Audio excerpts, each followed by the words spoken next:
Hello' guys, কি বিলৈ হৈছে গম পায় নে? এফালে ঘটনাটো হৈ গ'ল জানে আপোনালোকে, আৰু নাগালেণ্ড গাহৰি বন দিলে, উপায় নাই।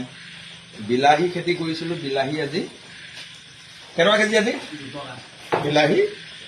বিলাহী 2 টকা কেজি। কি যে হ'ব!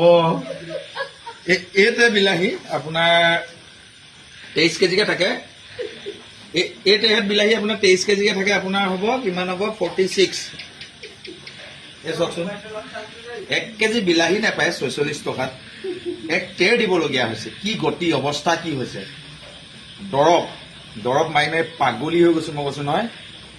কি ক'ব, উপায় নাই। এখন চব বিলাহী, কিন্তু জেগাটো মানে পেলাবলে জেগা নাই দেখিহে মানে দিবলগীয়া বাধ্যত পৰিছো। মানে 2 টকা কেজিকে বিলাহী ভাবিলেই কিবা লাগে মানে। মই কি ক'ম আপোনালোকক, এইবোৰ চব ধুনীয়াকৈ দেখুৱাই দিয়ে। এইখিনি সময় কেনেকৈ খাম ইয়াৰ? এয়া চোৱা বিলাহী, আজি প্ৰথম 2 নম্বৰ মানে লাষ্ট আছিলে। গছ মৰি থাকিলে জানে আপোনালোকে। চক এইবিলাক আৰু ওলাব, কিন্তু নিচিনো আৰু শেষ। জয় আসন, জয় জুবিন দা।